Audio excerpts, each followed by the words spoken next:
sa bawat Pilipino at magbibigay ng tamang impormasyon para sa tahimik at maayos na Pilipinas. Police News Network, alagad ng batas, tagapagtaguyod ng balitang pulis, sandigan ng mamamayan, patnubay ng katotohanan. Kampo Krame, maghahatid ng pinakahuling kaganapan at nagbabagang balita. Ito ang PNN Police News Network. At ngayon, ang inyong mga tagapagbalita. Magandang araw, bagong Pilipinas. Ako ang inyong alagad ng batas tagataguyod ng Balitang Pulis. Patrolman Lubimir Julian, maghahatid sa inyo ng tamang balita, kwento ng pulis at serbisyo para sa mamayan. At ito ang PNP News Online, ang pangunahing balita ng Police News Network, alagad ng batas, tagataguyod ng Balitang Pulis.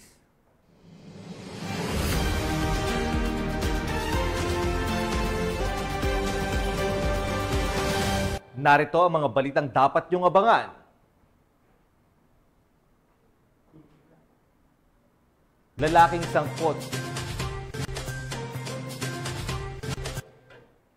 Lalaking sangkot sa illegal hydraulic mining arestado sa South Cotabato.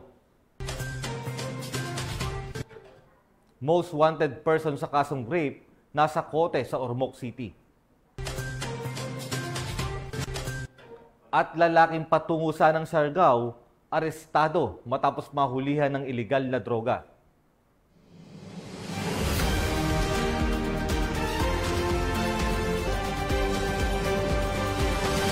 Narito ang mga balitang hatid ng ating PNN correspondents mula sa iba't ibang panig ng bansa.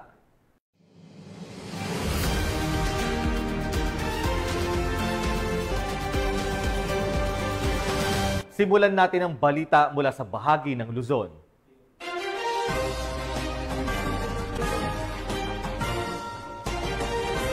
Arestado ang isang lalaki sa ikinasang operasyon ng Criminal Investigation and Detection Group sa ilalim ng Oplan Paglalansag Omega sa lalawigan ng Palawan. Yan ang tinutukan ni Patrolwoman Eloisa Beredo. Arestado ang isang pasahero patungong Siargao matapos mahulihan ng and Detection Group Palawan Provincial Field Unit katuwang iba pang unit ng pulisya sa Purok Gumamela, Barangay Rio Tuba, Bataraza, Palawan noong ika-29 ng Agosto taong kasalukuyan. Kinilalang sospek na si alias Boy Muslim, 56 anyos, residente na nasabing barangay. Batay sa ulat, pinangunahan ng Criminal Investigation and Detection Group Palawan Provincial Field Unit ang operasyon kasama ng Regional Intelligence Division 4B at mga kasapi ng Provincial Intelligence Unit Palawan Police Provincial Office, First Palawan Mobile Force Company at Bataraza Municipal Police Station. Isinagawa ang operasyon sa bisa ng search warrant na nilagdaan ni Honorable Paz Soledad B. Rodriguez Cayetano, Executive Judge ng Regional Trial Court Palawan noong ika-28 ng Agosto taong kasalukuyan. Nakumpiska mula sa sospek ang mga sumusunod na ebidensya, isang caliber 45 arms core pistol na may serial number, 2 magasin at may 19 na bala ng caliber 45, 2 caliber 38 revolver na walang serial number at may 15 na bala, isang olive green na slim bag, isang como green slim bag, isang olive green pouch at iba pang drug paraphernalia. Ayon sa CIDG, ipinaunawa sa sospek ang kanyang mga karapatan bago dinala sa kustodiya ng CIDG Palawan Provincial Field Unit para sa dokumentasyon at tamang disposisyon. Ang matagumpay na pagpapatupad ng Oplang Paglalansag Omega sa Palawan ay patunay na patuloy na kampanya ng kapulisan laban sa iligal na pagmamay-ari ng baril at paggamit ng droga. Ipinapakita nito ang determinasyon ng CIDG at ng iba pang unit ng Philippine National Police na tiyakin ang seguridad at kapayapaan sa mga komunidad lalo na sa lalawigan ng Palawan.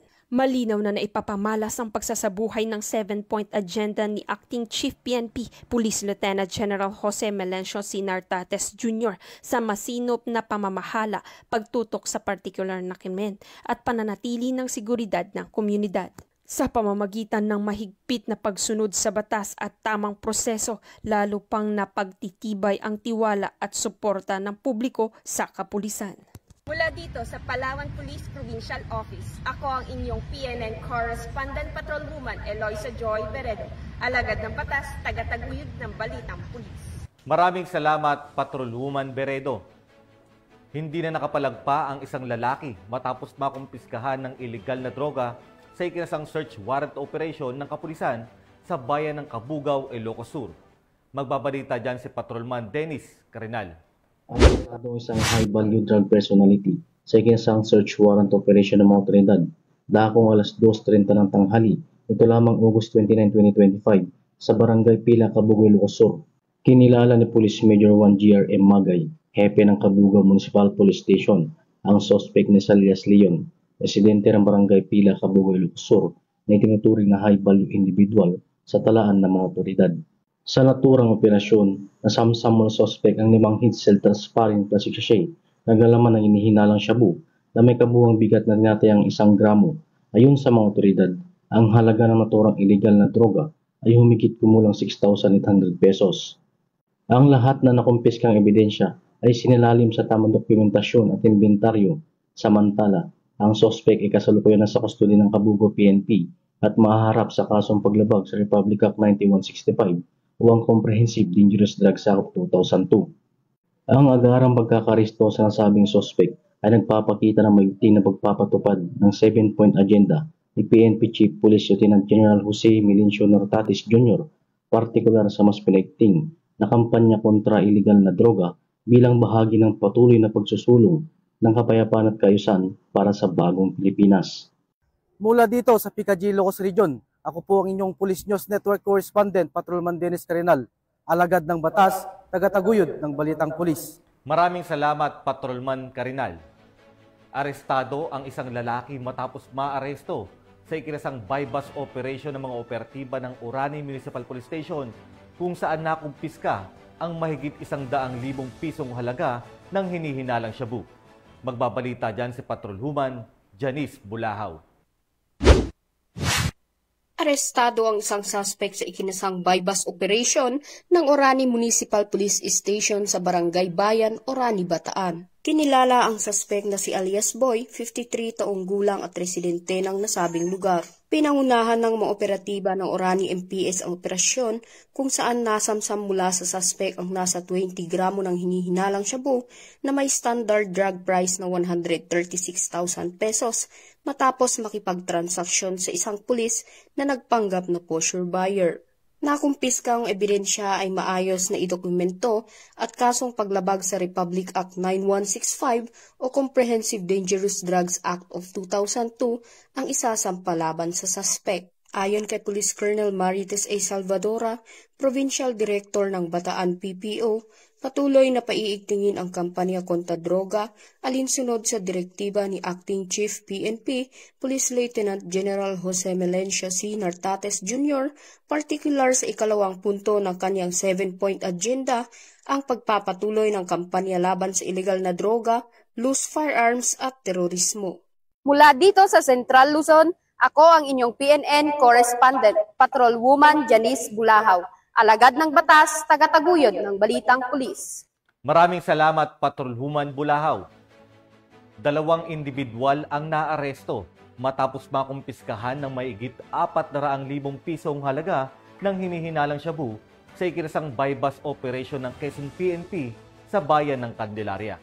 Patrolwoman Priscel May Urbano sa report. 2 lalaki ang naaresto ng mga tauhan ng Candelaria Municipal Police Station sa ikinasang bypass operation sa Purok 3 Braille Subdivision, Barangay Masinsur, Candelaria, Quezon. Kinilala ang mga sospek na sina Alias Ken, 31 taong gulang, residente ng Barangay Pahinga Norte, Candelaria, Quezon, na tinaguriang high-value individual, at Alias Mel, 29 taong gulang, residente ng Barangay Manggalang Kiling, Sariaya, Quezon, na tinagurian namang street-level individual. Sa isinagawang inventaryo, nakumpiska mula sa kanila ang 2 heat-sealed transparent plastic bag at 2 heat-sealed plastic sachet sachet na naglalaman ng hinihinalang shabu na may kabuoang timbang 71 gramo na may standard drug price na 482,800 pesos. Na-recover din ang isang 1,000 peso bill na ginamit bilang buy-bus money at isang kulay dark blue na sling bag. Sa kasalukuyan, ang mga sospek ay nasa kustodiya ng Candelaria Municipal Police Station at nahaharap sa kasong paglabag sa Republic Act 9165 o Comprehensive Dangerous Drugs Act of 2002. Samantala, isang patunay ito ng pagsuporta sa 7-point agenda ni Police Lieutenant General Jose Melencio C. Nartates Jr., Acting Chief PNP, na kung saan isa sa mga binigyang diin dito ay ang pagpapatuloy at pagpapalakas ng kampanya laban sa iligal na droga. Mula dito sa PRO Calabarzon, ako ang inyong Police News Network Correspondent, Patrolwoman Pisalmay T. Urbano, alagad ng batas, tagataguyod ng balitang pulis. Maraming salamat, Patrolwoman Urbano. Naaresto naman ng mga otoridad ang isang lalaki na suspect sa panggagahasa sa isang menor de edad sa isinagawang operasyon sa Barangay Timbaan, San Andres, Catanduanes. Police Staff Sergeant Tadeus Quintana, ibalita mo. Nakilas ng mga tauhan ng San Andres Municipal Police Station sa pangunguna ni Police Major Francis T. Tabo, the first Chief of Police nang nasambit na himpilan ang isang suspect kaugnay ng inulat na insidente ng panggagahasa sa isang minor de edad na babae sa Barangay Timbaan noong Agosto 27 taong kasalukuyan. Batay sa ulat, agad na rumisponde ang San Andres MPS matapos makatanggap ng tawag mula sa isang opisyal ng barangay. Kasama ni Police Major Tabo ang mga tauhan ng Women and Children Protection Desk o WCPD sa patungo sa lugar upang magsagawa ng investigasyon. Sa tulong ng mga opisyal ng barangay at mga testigo, matagumpay na naaresto ang suspect. Ayon sa inisyal na investigasyon, ang biktima ay isang minor de edad na babae na pag-alaman din na ang suspect ay dati nang naharap sa kalintulad na kaso. Sa kasalukuyan, nasa kustodiya na ng San Andres MPS ang suspect at nahaharap sa kasong paglabag sa Republic Act 8353 o the Anti-Rape Law of 1997, kaugnay ng Republic Act 7610 o ang Special Protection of Children Against Abuse, Exploitation and Discrimination Act.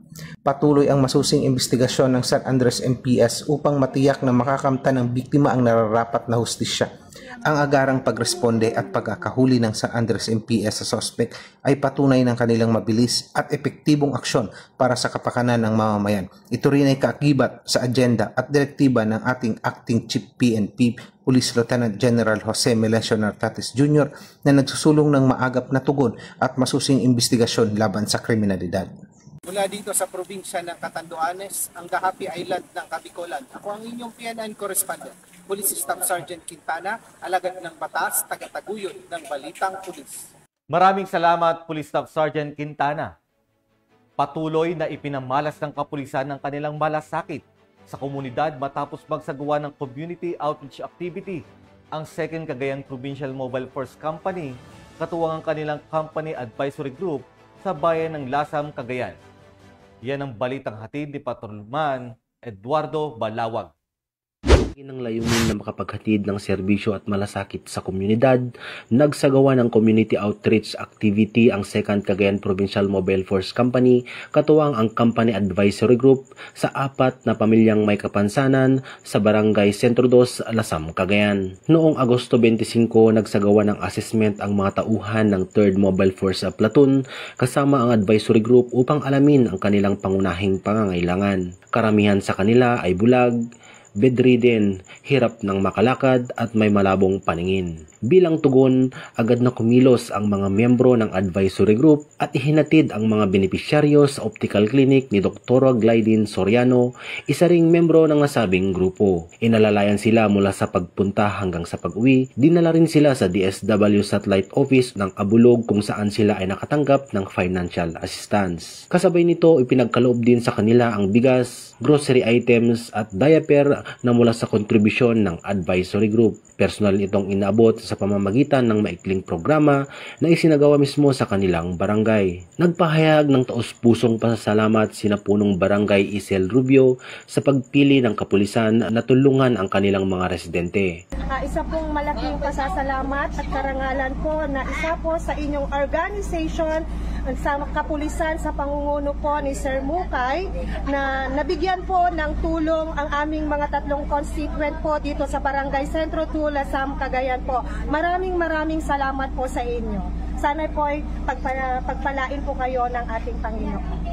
Labis din ang pasasalamat ni na Tatay Abraham Tugade, Tatay Uldarico Bayon, Nanay Mansyeta Tugangi at Nanay Evelyn Brendes na sa kabila ng kanilang kapansanan ay naantig at napaluha sa natanggap na mga tulong. Thank you po. Dagiti tulong yo apo.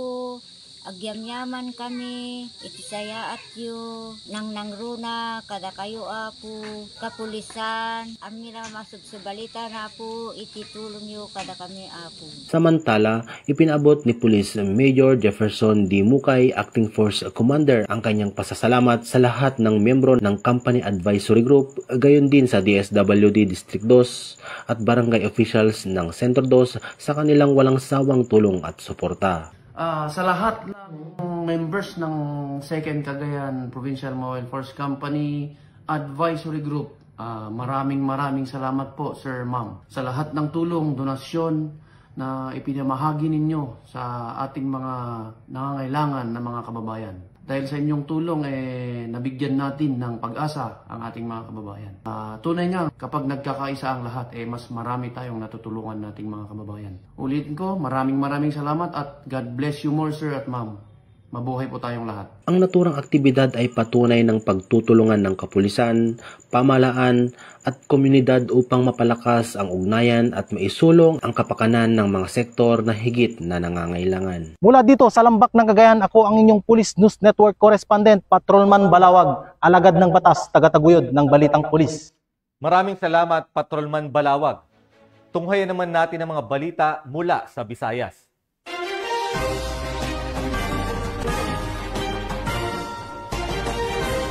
Arestado ang isang hinihinalang drug dealer matapos makumpiskahan ng mahigit 100,000 pisong halaga ng hinihinalang shabu sa isinagawang buy-bust operation ng mga operatiba ng Loon Municipal Police Station sa bayan ng Loon, Bohol. Nakibalita dyan si Patrolwoman Annalyn Canoog.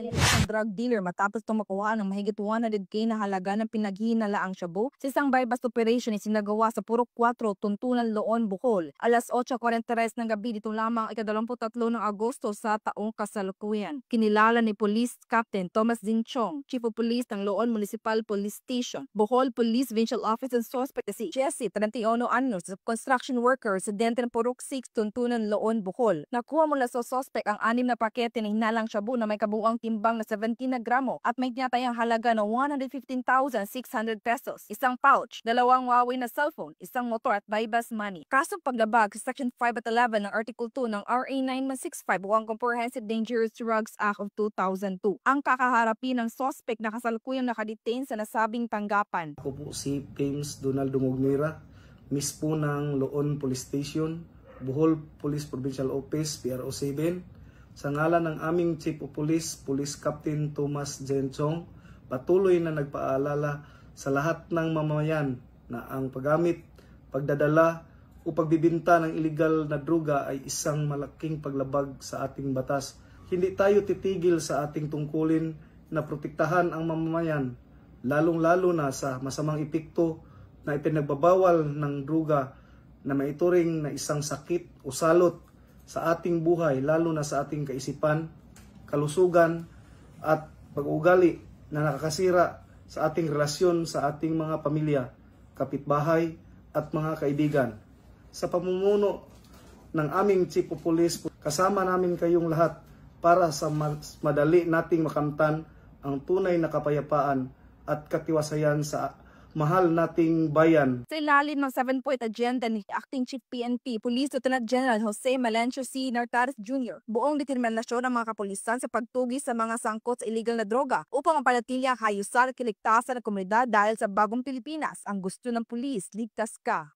Mula dito sa Central Visayas, ako ang iyong PNN correspondent, Patrolwoman Annalyn N. Canoog, alagad ng batas, tagataguyod ng Balitang Pulis.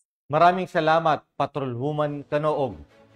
Walang takas ang isang nakatalang top 3 municipal most wanted person sa kasong rape matapos maaresto ng Ormoc City PNP sa Barangay Quezon Junior, Ormoc City.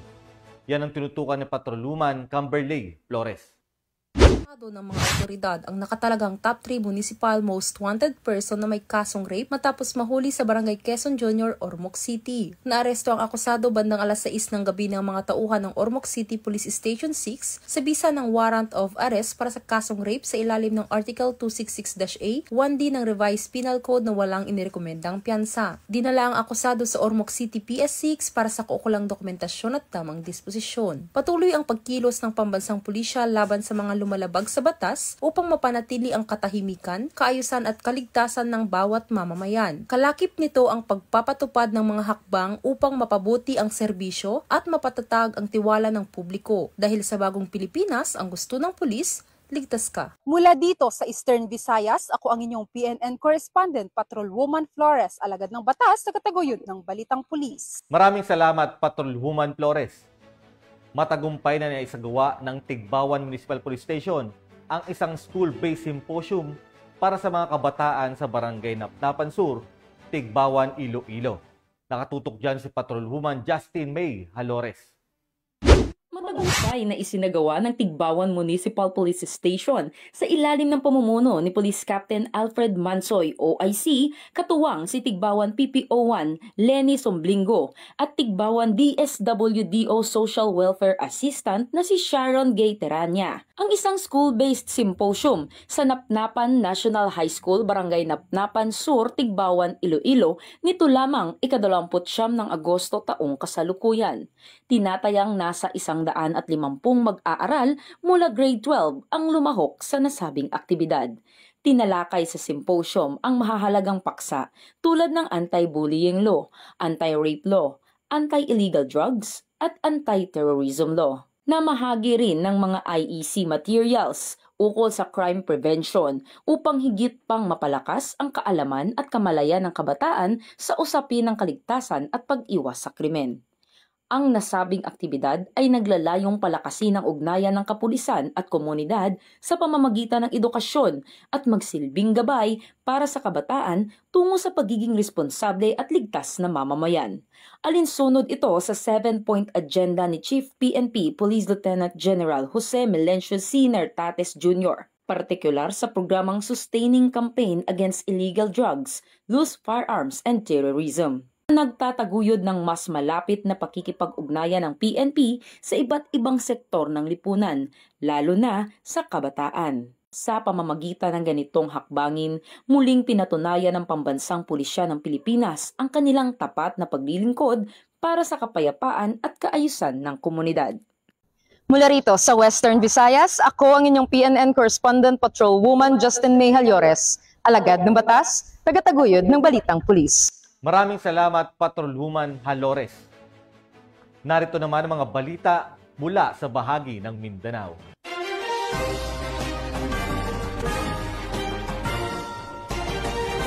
Nasa kote ang isang lalaki na sangkot umano sa illegal hydraulic mining sa ikinasang operasyon ng mga otoridad sa lalawigan ng South Cotabato. Patrolwoman Emilio Pedroso sa balita. Arestado ang isang lalaki matapos isagawa ang operasyon laban sa banlas o ang illegal hydraulic mining sa tri-boundary ng Barangay Pulabato, Danlag at Tablo, Tampakan, South Cotabato nitong ika-30 ng Agosto taong kasalukuyan. Isinagawa ang operasyon sa pinagsanib na puwersa ng South Cotabato Police Provincial Office sa pangunguna ni Police Colonel Samuel Kadungon, Provincial Director, 1st Provincial Mobile Force Company, 1205th Regional Mobile Force Battalion, Tampakan Municipal Police Station, MDRRMO Tampakan, Barangay Officials Enro at 39th Infantry Battalion Charlie Company ng Philippine Army.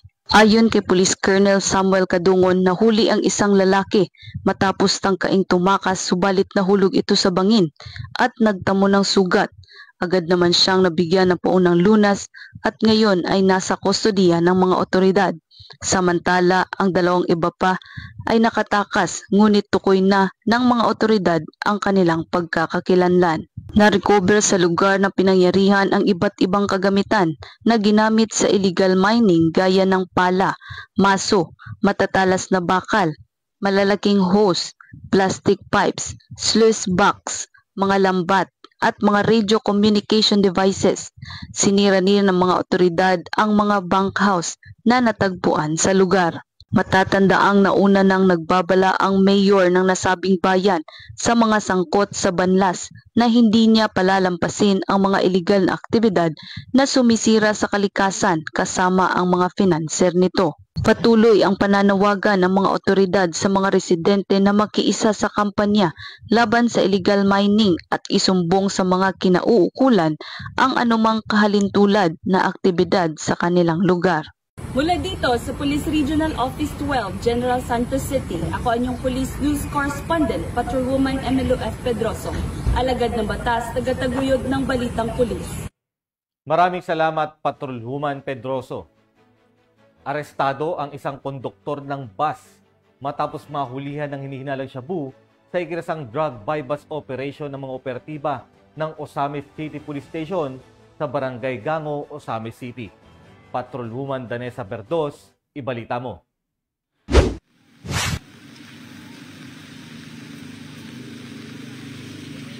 Arestado ang isang individual sa kinasang buy-bus operation ng mga operatiba ng Osamis City PNP sa Barangay Gango, Osamis City, Misamis Occidental. Kinilala ni Police Lieutenant Colonel Harvey Vilnosa, officer in charge ng Osamis City Police Station, ang suspect na si alias John, lalaki 43 taong gulang, may asawa at residente ng Barangay San Antonio, Osamis City. Sa kinasang drug buy-bus operation ng mga operatiba ng Osamis City Police Station ay nasamsam ang 5 pakete ng hinihinalang shabu at isang 500 peso bill na ginamit bilang buy-bust money. Nahaharap ang suspect sa kasong paglabag sa RA 9165 o Comprehensive Dangerous Drugs Act of 2002. Ang pagkakadakip ng suspect ay bunga ng walang humpay na kampanya kontra ilikal na droga sa ilalim ng 7-point agenda ni Acting Chief PNP Police Lieutenant General Jose Melencio C. Nartates Jr. upang panatilihing ligtas at payapa ang nasasakupang komunidad. Mula dito sa Northern Mindanao, ako yung Police News Network Correspondent, Patrolwoman Danessa Berdos, alagad ng batas, tagataguyod ng Balitang Pulis. Maraming salamat, Patrolwoman Berdos. Mahigit 300,000 pisong halaga ng shabu ang nasabat ng mga otoridad sa isinagawang buy-bus operation sa Mati City, habang naaresto naman ang 2 suspect. Ang report mula kay Patrolwoman Daphne Pasaol. Ng mga otoridad ang tinatayang 50 grams ng hinihinalang shabu na may halagang 340,000 pesos sa isang matagumpay na buy-bus operation na isnagawa sa Purok 2, Santo Niño, Barangay Sentral noong gabi ng Agosto 29. Kinilala ang mga suspect na si alias Habib, 54 anyos, may asawa at residente ng Kulyat, Tandang Sora, Quezon City. Kasama niyang nahuli ang isa pang kinilalang si alias Verosa, 35 anyos, residente ng Barangay Matiao, Mati City. Ang nasabing operasyon ay pinangunahan ng Philippine Drug Enforcement Agency 11, katuwang ang Mati City Police Station, 2nd Davao Oriental PMFC, Provincial Drug Enforcement Unit, Provincial Intelligence Unit at Regional Intelligence Unit 11. Ang 2 suspect ay nahaharap ngayon sa kasong paglabag sa Republic Act 9165 o ang Comprehensive Dangerous Drugs Act of 2002. Sa gitna ng patuloy na kampanya ng pamahalaan laban sa legal na droga, nananatiling matatag ang mga otoridad sa pagtupad ng kanilang tungkulin na linisin ang mga komunidad mula sa banta ng ipinagbabawal na gamot. Mula dito sa Region 11, ako ang inyong PNN Correspondent, Patrolwoman Daphne Pasaol. Alagad ng batas, tagataguyod ng Balitang Pulis. Maraming salamat, Patrolwoman Pasaol.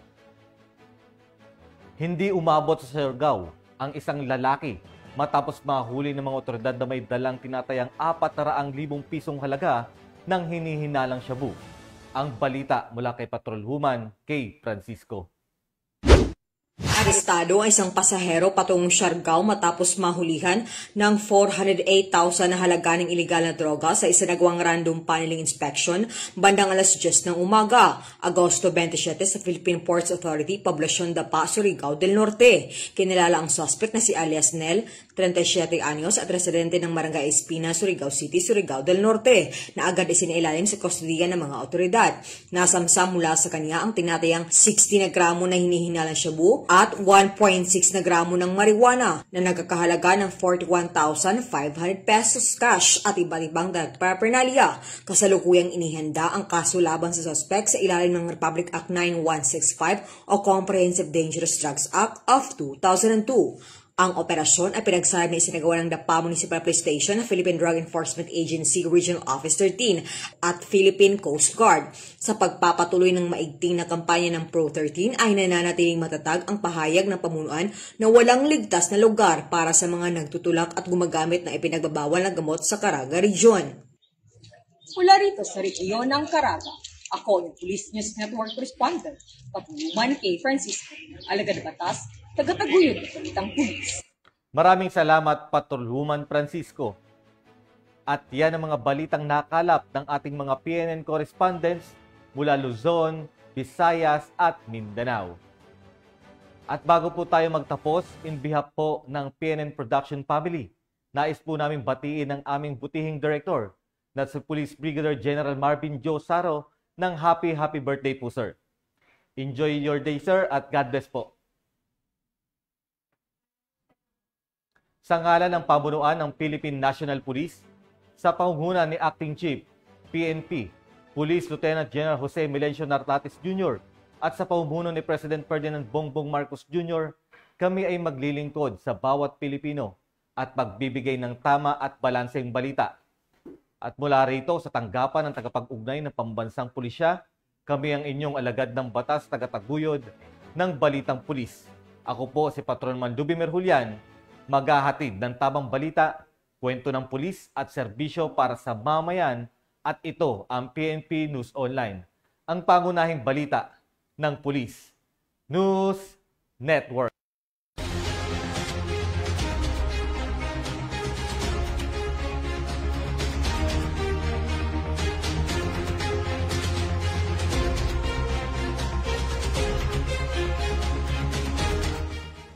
Police News Network, alagad ng batas, tagapagtaguyod ng balitang pulis.